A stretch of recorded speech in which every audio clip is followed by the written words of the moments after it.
أعوذ بالله من الشيطان الرجيم. بسم الله الرحمن الرحيم. الحمد لله رب العالمين. الرحمن الرحيم.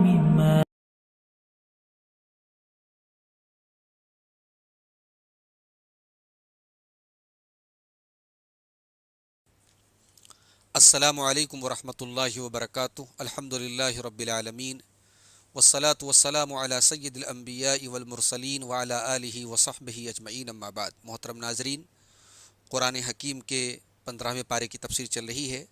پچھلے درس میں آپ نے سورۃ الاسراء کی، سورہ بنی اسرائیل کی آیت نمبر 84 تک کی تفسیر سماعت کی تھی. آئیے آگے بڑھتے ہیں. اعوذ باللہ من الشیطان الرجیم.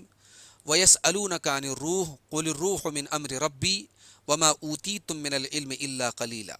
اور اے نبی، لوگ آپ سے روح کے بارے میں سوال کرتے ہیں، آپ کہہ دیجئے کہ روح میرے رب کے حکم سے ہے. وَمَا أُوتِيتُم مِّنَ الْعِلْمِ إِلَّا قَلِيلًا، اور تمہیں بہت تھوڑا علم دیا گیا ہے.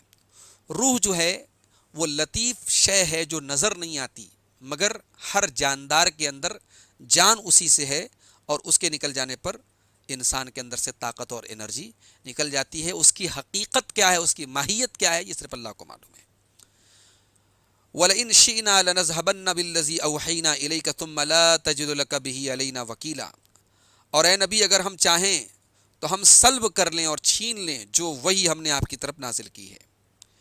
ثُمَّ لَا تَجِدُ لَكَ بِهِ عَلَيْنَا وَكِيلًا، پھر آپ اپنے لیے، اپنے واسطے کوئی ہمارے مقابلے میں مددگار نہیں پائیں گے. اگر ہم جو وہی آپ کے اوپر نازل کر رہے ہیں ہم چاہیں تو چھین لیں. إِلَّا رَحْمَةً مِّن رَبِّكَ، مگر یہ آپ کے رب کی رحمت ہے کہ ایسا نہیں ہوتا. ان فضلہ کان علیک کبیرا، بے شک اس کا فضل آپ کے اوپر بہت بڑا ہے. قل لئن اجتمعت الانس والجن على ان يأتوا بمثل هذا القرآن لا يأتون بمثله ولو كان بعضهم لبعض ظهيرا. اے نبی، اگر تمام کے تمام انسان اور جنات مل جائیں اس بات پر کہ وہ اس قرآن کے جیسی کوئی کتاب لے آئیں، لا یأتون بمثلہ، تو نہیں لا سکیں گے.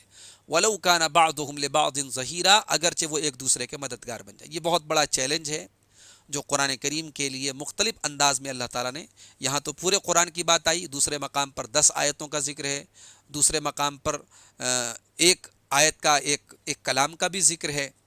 تو قرآن کے جیسی 3 آیت یا 1 آیت یا 10 آیت یا قرآن کے جیسی کتاب لانے پر وہ قادر نہیں ہیں، اگرچہ سارے کے سارے انسان اور جنات مل جائیں. یہ بہت بڑا معجزہ ہے قرآن کا.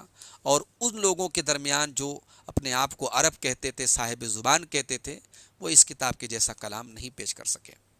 وَلَقَدْ صَرَّفْنَا لِلنَّاسِ فِي هَذَا الْقُرْآنِ مِنْ كُلِّ مَثَلٍ فَأَبَى أَكْثَرُ النَّاسِ إِلَّا كُفُورًا.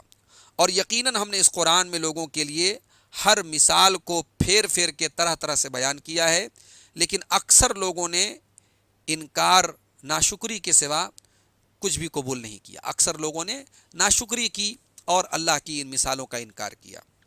وَقَالُوا لَن نُّؤْمِنَ لَكَ حَتَّى تَفْجُرَ لَنَا مِنَ الْأَرْضِ يَنبُوعًا، اور کہنے لگے کہ اے نبی، ہم آپ پر ہرگز ایمان نہیں لائیں گے حَتَّى تَفْجُرَ لَنَا مِنَ الْأَرْضِ يَنبُوعًا، یہاں تک کہ آپ ہمارے لیے زمین سے ایک چشمہ نکال دیں، ایک چشمہ رواں کر دیں.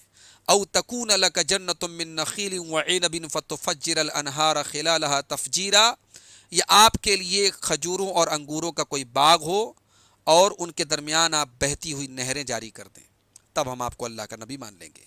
او تسقط السماء كما زعمت علينا كسفا او تأتي بالله والملائكة قبيلا، یا آپ جیسے کہا کرتے ہیں ہم پر آسمان کے ٹکڑے گرا دیں، یا آپ اللہ کو ہمارے سامنے لے آئیں یا فرشتوں کو ہمارے سامنے لے آئیں. او یکون لک بیت من زخرف، یا آپ کا گھر سونے کا ہو جائے. زخرف کے معنی زینت کے ہوتے ہیں، کسی سجی ہوئی چیز کے ہوتے ہیں، لیکن یہاں پہ زخرف سونے کے معنی میں. او یکون لک بیت من زخرف، آپ کا گھر سونے کا ہو جائے. او ترقی فی السماء، یا آپ آسمانوں میں چڑھ جائیں. ولن نؤمن لرقیک حتی تنزل علینا کتابا نقرؤہ، اور ہم آپ کے چڑھنے کو بھی اس وقت تک نہیں مانیں گے جب تک آپ ہم پر ایسی کتاب نہ اتار دے جس کو ہم پڑھیں. قل سبحان ربی هل کنت الا بشرا رسولا، اے نبی آپ کہہ دیجئے کہ میرا رب پاک ہے. میرا رب پاک ہے، یعنی میرا رب یہ سارے کام کر سکتا ہے. جتنے تم معجزات کا مطالبہ کر سکتے ہو میرا رب سب پیش کر سکتا ہے، لیکن یہ میرے اختیار میں نہیں۔ حل کنت الا بشر رسولا، میں تو اللہ کا ایک رسول ہوں، بشر ہوں، انسان ہوں، اور اللہ کے حکم کو تم پر پہنچانے کا مکلف ہوں۔ میرا کام اللہ کا حکم تمہیں پہنچانا ہے، میں معجزات کا اختیار نہیں رکھتا جب تک اللہ تعالیٰ ان کو نہ چاہے۔ وما منع الناس ان يؤمنوا اذ جاءهم الهدى الا ان قالوا ابعث الله بشرا رسولا، اور لوگوں کو نہیں روکا ایمان لانے سے ہدایت کے آ جانے کے بعد کسی چیز نے، مگر یہ کہ انہوں نے کہا کہ ابعث اللہ بشر الرسولہ، کہ کیا اللہ نے ایک بشر کو رسول بنا کر کے بھیجا، یعنی یہ چیز لوگوں کے لیے انکار کا سبب بنی کہ بشر کیسے رسول ہو سکتا ہے، انسان کیسے رسول ہو سکتا ہے۔ قل لو كان في الارض ملائكة يمشون مطمئنين لنزلنا عليهم من السماء ملكا رسولا، اے نبی آپ کہہ دیجئے کہ اگر زمین میں فرشتے ہوتے جو چل رہے ہوتے اطمینان سے، تو ہم ان کے اوپر آسمان سے فرشتے کو رسول بنا کر کے بھیجتے۔ چونکہ زمین پر انسان بستے ہیں اور انسان کے لیے اسوہ اور نمونہ اس کا ہم جنس ہی ہو سکتا ہے، فرشتہ نہیں ہو سکتا۔ تو اگر زمین پر فرشتے چل پھر رہے ہوتے تو ہم یقیناً فرشتوں کو رسول بنا کر کے بھیجتے، مگر انسانوں کی ہدایت کے لیے ہم نے انسانوں کو رسول بنا کر کے بھیجا۔ قل کفا باللہ شہیدا بینی و بینکم، اے نبی آپ کہہ دیجئے کہ اللہ کافی ہے میرے اور تمہارے درمیان گواہ ہونے کے اعتبار سے۔ انہ کان بعبادہ خبیرا بصیرا، بے شک وہ اپنے بندوں کی خوب خبر رکھتا ہے اور ان کو دیکھنے والا ہے۔ ومن یہد اللہ فہو المہتد، جس کو اللہ ہدایت دے دے وہی ہدایت یافتہ ہے۔ ومن یضلل، اور جس کو اللہ گمراہ کر دے، فلن تجد لہم اولیاء من دونہ، تو آپ ہرگز اللہ کے سوا ان کے لیے کوئی کارساز نہیں پائیں گے۔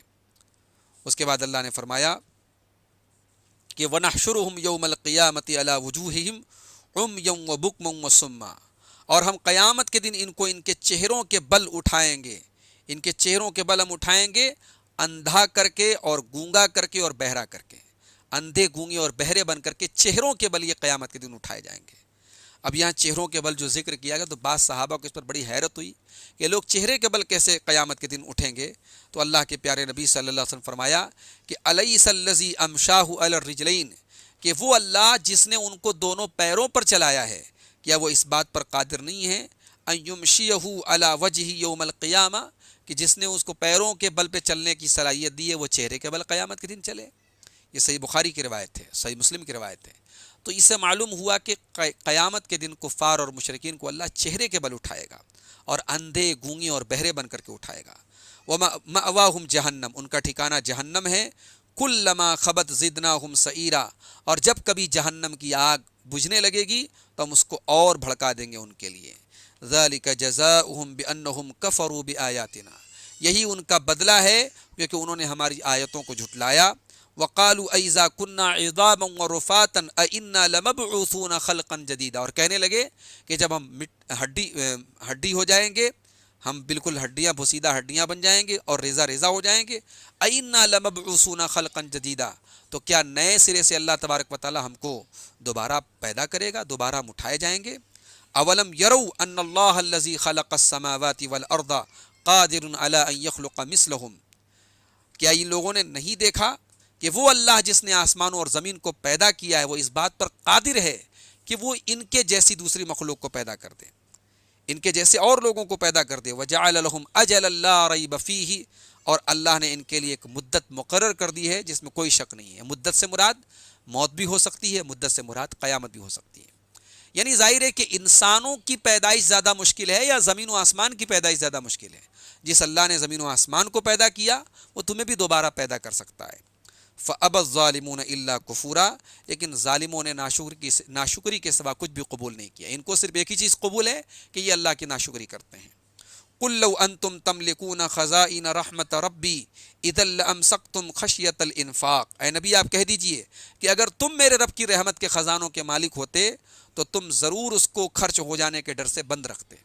یعنی انسان اتنا تنگ دل اور کنجوس ہے کہ اگر اللہ کے خزانوں کی چابیاں انسان کو دے دی جاتی تو پھر وہ خرچ نہ کرتا کہ کہیں ختم نہ ہو جائے۔ وَكَانَ الْإِنسَانُ قَتُورًا، انسان بڑا ہی تنگ دل اور کنجوس ہے۔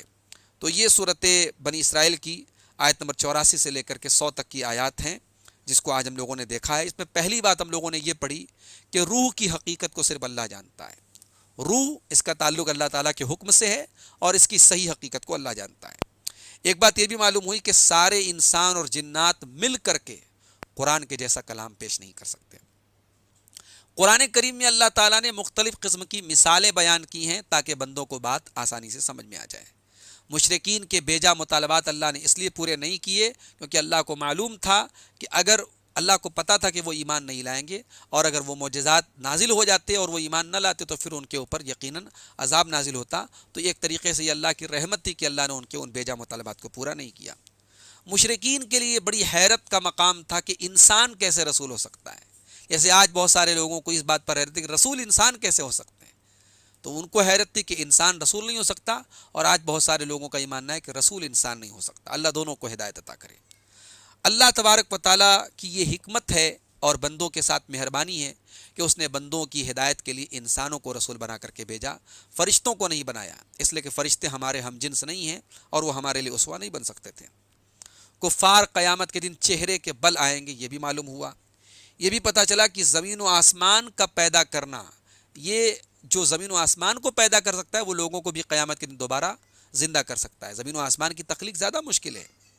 اور ایک بات یہ بھی معلوم ہوئی کہ انسان جو ہے فطری طور پر تنگ دل ہے، اور اللہ تبارک و تعالیٰ نے اس کو ایسا بنایا ہے کہ وہ اس کے دل میں تنگ دلی اور کنجوسی ہے۔ اب جو لوگ ایمان والے ہوتے ہیں بہت حد تک اس پر کنٹرول پا جاتے ہیں، ورنہ عموماً انسان فطری طور پر تنگ دلی کا شکار ہے۔ تو یہ قرآن کریم کی آیات ہیں 15ویں پارے کی، سورہ بنی اسرائیل کی آیت نمبر 100 تک آج ہم لوگوں نے پڑھا۔ اس کے بعد انشاءاللہ آئندہ درس میں دیکھیں گے۔ وآخر دعوانا ان الحمد للہ رب العالمین۔